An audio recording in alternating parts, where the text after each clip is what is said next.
සුබම සුබ දවසක් වේවා අපේ කිරිබණ්ඩ YouTube නාලිකාව නරඹන සියලු දෙනාටම. ඉතින් සුබ වේවා කියලා ප්‍රාර්ථනා කරමු අපි හැමෝම මේ ගෙවිච්ච කාල සීමාව තුළ අපේ මේ රටට වෙච්ච සියලු විපත්තීන්ගෙන් කරදරයන්ගෙන් නිදහස් වෙලා රටට සෞභාග්‍ය යහපත නැවත මේ රට කෙලින් කරගන්න මේ රට ගොඩනගා ගන්න සුබ වේවා කියලා අපි සියලු දෙනාම ප්‍රාර්ථනා කරමු. ඉතින් ඇත්තටම මේ වීඩියෝ එකකින් මම ඔයාලා ළඟට ආවේ. ඉතින් අපේ පහුගිය දවස් කිහිපේ පුරාවටම අපිත් සෑහෙන මහන්සි වුණා. අපිත් වටපිටාව යට වෙලා. ඉතින් අපිට ඇත්තටම අපේ මේ සීමාවට ප්‍රශ්නයක් ඇති වුණේ නැහැ. නමුත් අපේ සහෝදර සහෝදරියෝ අහිංසක අම්මලා තාත්තලා ඉතින් මේ අය ගම් වතුරෙන් පීඩා වින්දා අත්තන් ගලුවේ උගුරුවල්ලුවේ මේ වටපිටාව තුළ පිටාර ගැනීම හේතුවෙන් ඉතින් ඇත්තටම හරිම දුක්ඛිතයි උතුම් තුරුණුවන්ගේ පිහිටෙන් උතුම් ශ්‍රී දළදා වහන්සේගේ පිහිටෙන් ඉතින් වගේම විජයශ්‍රී ජයශ්‍රී මහබෝ සමුදුගේ ඒ මහාසය රජුන් වහන්සේගේ පිහිටෙන් ඉතින් වගේම සියලුම ධාතුන් වහන්සේලාගේ පිහිටෙන් මේ මුළු රටටම සෞභාග්‍ය නැමැති උදා වේවා මිනිස්සුන්ගේ ජීවිතවල දුකක් වේදනාවක් මතුමතුවට නොම වේවා කියලා හදවතින්ම පළමුව ප්‍රාර්ථනා කරනවා. ඉතින් පසුගිය දවස්වල ගත වීඩියෝ කිහිපයක් මම දාන්නම් වලට බලන්න. ඉතින් අපේ මේ වටපිටාව සමහර පාරවල් අපි යනකොට පාරවල් මේවා ගංගා වගේ සකස් වෙලා ඉතින් මිනිස්සු හරියට පීඩා විඳිනවා. පීඩා විඳ අවස්ථාවේදී හරියට දුක් විඳා. ඉතින් දැන් නම් ඒ තත්ත්වය සෑහෙන දුරට පහව ගිහිල්ලා තියෙනවා. ඉතින් නමුත් ඊයේ දවසේ සෑහෙන මහන්සියක් දරුවා ඇත්තටම බෝට්ටුවක් හොයාගන්න. ඉතින් ඇත්තටම බෝට්ටුවක් හොයන්න කියන්නේ අපේ විජයාරාමයේ. ඉතින් අපේ විශේෂ ආයුර්වේද වෛද්‍ය කණ්ඩායමක් පැමිණියාමක හිතවත් වෛද්‍යවරයෙක් සමග ඉතින් ඇත්තටම එතුමා විශේෂයෙන් සඳහන් කළා ඒ ස්ථානයට යන්න විචාරම පන්සලට යන්න. ඉතින් එයාලට යාගන්න විදිහක් නැහැ කියලා. මොකද විශ්ව වටේම වට වෙලා පන්සල මැද වෙලා ඉතින් මැදි වෙලා ඉතින් නමුත් උත්සාහය සාර්ථක කරගන්න බැරුව ගියා. නමුත් දැන් නම් කිමින් කිමින් වතුර මට්ටම පහළ බහිමින් තියෙන්නේ. ඉතින් ඒ අසරණ වුණාත් ඒ පීඩාවටපත් වූවන්ට ඉතින් අපිට පුළුවන් උපරිමයෙන් සහනය යහපත සකස් කළ දෙන්න මම දැක්ක. ඇත්තටම සෑහෙන පිරිසක් අපේ සත්පුරුෂ කල්යාණ මිත්‍ර හිත උණු වෙන ගුණ ඇති පිරිස සෑහෙන පිරිසක් එකතු වෙලා සහනාධාර බෙදලා දුන්නා. යවතන් වූ අයට කෑම බීම ඇඳුම් පැළඳුම් පවා බොහෝ දේවල් වතුර බෝතල් මේ හැම දේම නගා කරලා දුන්නා. ඉතින් ඇත්තටම ඒ අයට අනේක වාරයක් පින් ප්‍රාර්ථනා කරනවා මේ වගේ වේසනයක් කෙනෙකුට එකතු වෙලා කටයුතු කරන විට. ඒ වගේම විශේෂයෙන් අපි ප්‍රාර්ථනා කරමු විශේෂයෙන්ම අපේ කන්ද උඩ රට ඒ වගේම දැන් මේ වෙනකොටත් කැලණි ගඟේ ජල මට්ටම ඉහළ යමින් පවතිනවා කියනවා. ඉතින් ඇත්තට මේ අහිංසක මිනිස්සුන්ට පීඩාවක් වෙන්න එපා. ඇත්තටම ගුණවත් යහපත කටයුතු කරගෙන යන්න ශක්තිය ධෛර්යය ලැබෙන්න කියලා ප්‍රාර්ථනා කරමු. ඉතින් ඊට අමතරව ගුණධර්ම සාරධර්ම වපුර ගන්න. ඉතින් ඇත්තටම උදද උදේත් මම මේ පරිසරය තුළ ඉන්නකොට මට දැනෙච්ච දේ තමයි කල්පනා කරගෙන ඉන්නකොට මිනිස්සුන්ගේ තියෙන මේ සාරධර්ම ගුණධර්ම විනාශ වෙනවත් එක්කම බොහෝ විපත්ති විනාශයන් ඒ ආකාරම ගොඩනැගිලා එනවා. ඉතින් කවදාකවත් නොවෙච්ච දේවල් වෙනවා කියන්නේම මනුස්ස ගුණධර්ම තුළ කවදාකවත් නොවෙච්ච දුර්ගුණයන් මිනිස්සු වපුරනවා කියන එක. මොකද අපි බුද්ධ ධර්මයේ තුල අපි දන්නවානේ වපුරන විදිහට යස් වෙන්න කියලා. ඒක නිසා අපි හැමෝම එකට එකතු වෙලා හොඳ දේවල් වපුරමු, මෛත්‍රී කරමු, ගුණ වපුරමු, අනිත් අයට උදව්පකාර කරමු. ඇතර විපත්තියකදී කරදරයකදී විතරක් නෙවෙයි හැම මොහොතකදීම මේ ගුණ තියාගෙන අපි කටයුතු කරමු කියන අදහස් තමයි මට දෙන්න තියෙන්නේ. ඉතින් හෙට දවසේ සුවිශේෂී කර්තව්‍යයක් සිද්ධ කරනවා. ඒ තමයි අපිත් එක්ක ඉන්න මේ තරුණ කණ්ඩායම සහ අපේ ගම්වාසී අය එකතු වෙලා කීප දෙනෙක් එකතු කරගෙන ඉතින් ඇත්තටම මේ දැන් කෑම බීම ඇඳුම් පැළඳුම් වතුර බෝතල් මේ බොහෝ දේවල් ලැබෙන. ඉතින් අපි යෝජනා කරා හෙට දවසේ ඉඳලා දවස් අපිට පුළුවන් උපරිමේ මේ ගම් වතුරට හසු වෙලා අර කුණු චරාව මඩ මේ වගේ දේවල් වලින් වැහිච්ච ලින්ක් ටික අපි ගාන පිරිසුදු කරලා දෙන්නේ අයට. මොකද ඇත්තටම දැන් මේ අයගේ තියෙන සේසත නැති වෙලා මුදල් නැති වෙලා ඇඳිවත පිටින් තමයි අය මේ වෙනකොටත් බොහෝ අය ඉන්නේ. ඉතින් අපේ පැත්තේ එහෙමයි. ඉතින් අපේ මේ ගම්පහලුත්කම සහ මේ වටපිටාවේ අපිට පුළුවන් උපරිමයෙන් පුළුවන් අයගේ ලින්ක් ටික අපේ ඉහලා පිරිසුදු කරලා දෙන්න, යාලට බොන්න වතුර ටිකක් දෙන්න. මොකද වතුර බෝතල් දෙනවා කියලා කොච්චර දෙන්නද නේද? ඒක නිසා යාලට යාලගේ ඉතුරු ජීවන රටාව හරියා කර පවත්වාගෙන යන්න. යාලට පිරිසුදු වතුර ටිකක් යාලට බොන්න, යාලගේ පරිභෝජනයට පරිහරණයට සුදුසු වෙන විදිහට සකස් කරලා දෙන්න. ඉතින් අපි හෙට දවසේ ඒගොල්ලන්ගේ ලින්ක් ටික පිරිසුදු කරලා දෙන්න අපි තීරණය කරා. ඉතින් අපි හෙට ඉඳලා මෙහෙම පටන් ගන්න අපිට පුළුවන් උපරිමයෙන්.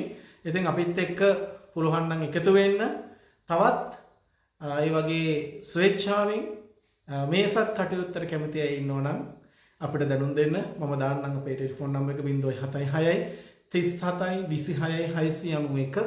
ඒ වගේම 033 23 223. එතින් මේ අංක දෙකටම කතා කරන්න.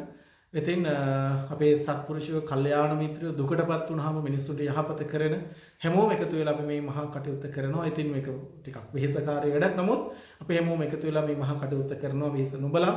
ඉතින් මේ වෙනකොට ඒ යවතෙන් වෙච්ච සහ ඒ ගම් වතුර බැහැලා ගිය ගෙවල් වල ඉන්න අයට අපි යාළගේ ලින්ක් ටික පිරිසුදු කරන්න පටන් ගන්නවා, පිරිසුදු කරලා දෙන්න. ඉතින් ඔයාලත් අපිත් එක්ක එකතු වෙන්න මේ වගේ කටයුතු කරද්දී.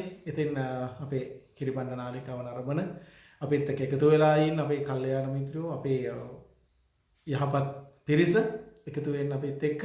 ඉතින් ආශිර්වාද කරන්න මේ කටයුතු හොඳින් කරගෙන යන ශක්තිය ධෛර්යය ලැබෙන්න කියලා. ඉතින් ඒ වගේම අපේ තව තවත් මේ කටයුතුත් එක්ක වැඩ කටයුතු කරන්න. ඒ වගේම අපේ නාලිකාව අනිවාර්යයෙන්ම subscribe කරන්න.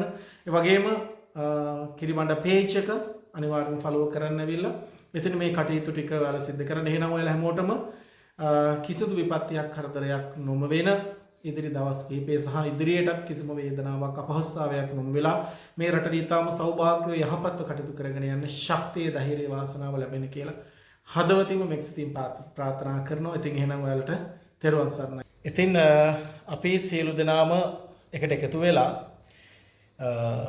අපේ හෙට දවසේ මේ ගම් වතුරෙන් ඒ විපත්තියට පත්වෙච්ච සියලු දෙනා වෙනුවෙන් සුවිශේෂීව කටයුත්තක් කරනවා. මම ඔබව දැනුවත් කරන්න තියෙනවා ඒ සම්බන්ධයෙන්. ඉතින් ඇත්තටම මේ කටයුත්තට උරදුන්නු ඒ ගැන අපිට විශේෂයෙන් මාව දැනුවත් කරපු, මාවත් උනන්දු කරපු පුද්ගලයා අද මන් ළඟ ඉන්නවා. මේ මොහොතේ මන් ළඟ ඉන්නවා. ඉතින් ඇත්තටම අපි යාගෙනුත් ඇයි විශේෂයෙන්ම දැන් මේ වගේ කටයුත්තක් කරන්න අදහසක් ආවේ. ඇත්තටම ඉතින් හැමෝම සහන ආධාර දෙනවා, ඇඳුම් බෙදලා දෙනවා, වතුර බෝතල් කෑම දෙනවා. ඉතින් එතන එතුමා මං මාත් එක්ක ගැන කිව්වා. දැන් අපි මං හිතන්නේ අද ඔයාලා වීඩියෝ එක බලනකොට එක්කෝ හෙට උදේ වෙලා තියෙයි. අද රෑම මම මේ වීඩියෝ එක අප්ලෝඩ් කරනවා. ඉතින් අපි මේ වගේ සුවිශේෂී කටයුත්තක් කරනවා.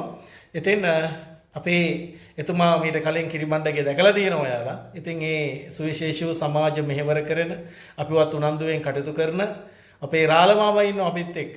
ඉතින් අපි යාගෙන් චුට්ටක් අහමු මේ කටයුත්ත, මේ ගම් වතුරෙන් ආපදාවට පත් වෙච්ච අයට මේ කරන කටයුත්ත කරන්න අදහස ආවේ මොන නිසාද කියලා. ඉතින් ඔන්න ඉන්නවා. කියන්න බලන්න මොකද්ද හේතුව? ඉතින් මෙහෙමයි දැන් ඇත්තටම හැමෝටම කෑම් බීම නම් හම්බ වෙනවා. ඔව්. හැමෝම දකින්න විදිහට ඇත්තම අපේ සිංහල ජාතිය කියන්නේ හරියටම ඔය මේ Facebook එකේ ඔය සෝෂල් මීඩියා වල බලපුවාම ඇත්තටම කඳුළු වෙනවා.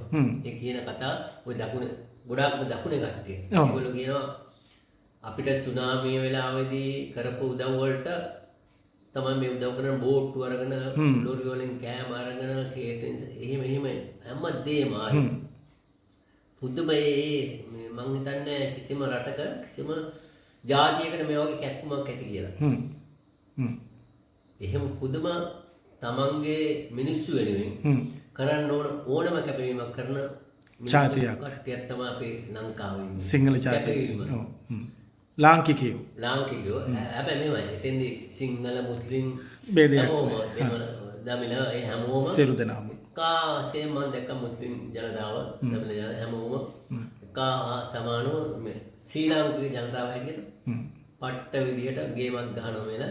දැන් අපි හෙට මොකද්ද කරන්නේ? අපි දැන් මේ කල්පනා කරේ දැන් මේ හැමෝටම කෑම බීම හැමදේම හම්බ වෙනවනේ. හැමදේම හම්බ වෙනවා. දැන් බැලුවා අපේ මේ ගමේ යවට තියෙන අයගේ හැමදාම බොන්න වතුර ටිකක් තියෙන්න එපයි. හැමදාම කියන ඒ හින්දා දැන් අපි කල්පනා කළේ හෙට මේ උදේ ඉඳලා ටිකක් දාලා උදේ ඉඳන්ම ඒ තියෙන ලින් ටික ඉහින්න නේද? ඕගෙම ලින් ටික ඉහලා දෙන්න. ඒගොල්ලන්ට බොන්න වතුර ටික හදලා දෙන්න හැමදාම ඒ ටික කරන් තමයි දැන් හෙට බලාපොරොත්තු ඔබතුමායි අපි කට්ටිය එකතු වෙලා ඇත්තටම කියන්නකෝ මේ දැන් ඔබතුමාගේ අර හිතවත් මහත්තයෙක් අපිට මෝටරයක් දෙනව නේද? ඒත් එතුමා කවුද? නම පොඩ්ඩක් කියන්න එතුමාගේ විශේෂම. ඔව් ඒ කියන්නේ මෝටරයක් තියෙන අපි ඉමාල් කලුතරගේ මහත්මයා. ඉමාල් කලුතරගේ මහත්මයා. තගේ මහත්මයා එතුමා මම ඇත්තටම එතුමාට කෝල් එකක් දුන්නා. මම කිව්වා හරි දාලා ඔයා වැඩේ කරන්න ප්‍රතිසම් ප්‍රශ්නයක් නැහැ කියලා. ඒ මහත්මයාට ඇත්තටම ඕනෑක මේවට උදව් කරලා තියෙනවා. මේ හැම දෙයකම එයා හැමතිස්සම ඕකේ ඕන දෙයක් ඒ තැන ඉන්නවා. ඉතින් මට කිව්වේ ඒක කරන්න කියලා. ඉතින් ඊට උදේ අපි කට්ටිය ඉතින් එකතුලා වැඩේ කරනවා. ඉතින් මේ ඔක තමයි. ඒ ලින්ක් එක පිරිසිදු කරනවා. එන්න තමයි අපි බලාපොරොත්තු වෙන්නේ. ඒ කියන්නේ අපි බැලුවේ දැන් මොකද්ද මේ වෙලාවේ අඩුපාඩු. අත්‍යවශ්‍යම දේ මොකද්ද කියලා. අත්‍යවශ්‍යම මොකද්ද කෙරෙන්න ඕනේ. ඉතින් කෑම හම්බ වෙනවා, එනම් පැලඳුම් හැමදේම හම්බ වෙනවා. හැබැයි අර ලිඳේ බොන්න වතුර ප්‍රශ්නේ තමයි තියෙන්නේ. මෙහෙමනේ මොන වුණත් ඔය ගමේ මිනිස්සුන්ට අර කඩේ වතුර එක බීලා හරියන්නේ. තමන්ගේ ලිඳේම තමන්ගේ ලිඳේ වතුර ටිකක් බොන්න. ඒ හින්දා අපි ලිඳ පිරිසුදු කරලා දෙන්න. තීරණය කරලා. හිට ඉන්න අනිවාර්යයෙන්ම මේ ටික වැඩේ කරන්න බලාපොරොත්තු වෙනවා. මෙතුමා තමයි ඒ අදහස් අපිට ගේන්නේ. ඇත්තටම ඊටාම හිතන්න පුළුවන් අදහස් තියෙන හොඳ කලාත්මක අදහස් තියෙන ඒ වගේම වෙනස් දෙයක් හිතන චරිතයක් අපේ රාළමාම. ඉතින් අපි අර ආයුෂ්මල්ලගේ වීඩියෝ එකකදීත් මම මෙතුමාව ගෙනාවේ ඇත්තටම අපේ ගමට සමාජයට සෑහෙන්න අපේ මේ තරුණ දරුවොත් එක්ක එකට ඉඳගෙන වැඩ කටයුතු කරන ඇත්තටම බොහොම මිත්‍රශීලී චරිතයක් ඇත්තටම. ඉතින් මෙතුමා මට කතා කළා විස්තරේ කිව්වම ඇත්තට මමත් ඊයේ දවසම සෑහෙන මහන්සි වුණා මේ අයට උදව්පකාර කරන්න. ඉතින් ඇත්තට මටත් ලොකු අවස්ථාවක් ලැබුණා. ඇත්තට මෙතුමා හරහා ඒ අසරණ වෙච්ච අයට උවමනාම දේ කරන්න ඇත්තට. ඉතින් ඒ නිසා ඇත්තට මෙතුමාට බොහොමයෙන් ස්තුතිවන්ත වෙනවා. ඉතින් අපි හෙට වීඩියෝ එකක් ගේන්නම් අපේ අහිංසක ගෙවල් වලට ගිහිල්ලා ඇත්තටම ඒ පරිසරයන් දැක්කම ඔයාලටත් ගොඩක් දුක හිතේ අපේ වීඩියෝ නරඹන ඉතින් යාලා ගොඩාක් අසරණ වෙලා. ඉතින් ඇත්තටම අපිට කිට්ටුවත් වෙන්න බැරුව තිබුණා ඉඳලා පහුගිය දවස් ටිකේ පැත්තක කිට්ටුවත් වෙන්න බැරුව තිබුණේ. නමුත් දැන් වතුර මට්ටම කිමෙන් බහැලා යනවා. ඉතින් එතකොට යාලගේ සනීප ආරක්ෂාව, යාලට පිරිසිදු වතුර ටිකක් බොන්න, යාලට ඇඟපත සෝද ගන්න, නා ගන්න, ඒ වගේම යාලගේ යටිතල ඒ පහසුකම් සඳහා ඒ වැසිකිලි පහසුකම් හැම දෙයකටම වතුර ඕනේ ඇත්තටම. ඉතින් වතුර බෝතල් දෙනවා කියලා නේද? කොච්චර දෙන්නද නේද? ඉතින් ඒ නිසා මේ කරලා දෙන කටයුත්ත ඊටාම වටිනවා. ඉතින් තවත් අය ඉන්නවා නම් ඔන්න වැඩේ කරන්න පටන් ගන්න පුළුවන් අපිත් එක්ක හරි එකතු වෙන්න නේද? මේ දේවල් වලට ඉතින් සහයෝගය දෙන්න. ඉතින් ඔයාලා හැමෝටම අපි ඉස්සරහට හෙට දවසේ ගේන්නම් මේ වීඩියෝ එක අද රැයට මම දානවා. දැන් අපේ වෙලාව රෑ සාමාන්‍යයෙන් 10:11 විතර ඇති මම මේක අප්ලෝඩ් කරනවා. නමුත් හෙට දවස කියන්නේ ඔයාලා මං හිතන්නේ බලනකොට අද ඔයාලගේ අද දවසේ. ඉතින් හෙට දවසේ අපේ දෙවනි දහරියටම අද පළවෙනිදා තාම දෙවෙනිදා උදේ ඉඳලා අපි වැඩේ පටන් ගන්නවා. අපි හෙට පෙන්නන්න ඒ අසරණ මිනිස්සුන්ගේ වටපිටාව. ඒ වගේම අපි ඒ කටයුතු කරගෙන යනවා. අපේ රාළමාම තව කීප දෙනෙක් එකතු වෙලා අපේ තරුණ දරුවෙක් දෙන්නෙක් මේ කට්ටිය එකතු කරගෙන මේ වැඩේ ලස්සන කරනවා. ඉතින් ඔයාලට සුබ දවසක් යහපතක් වේවා. තෙරුවන් සරණයි.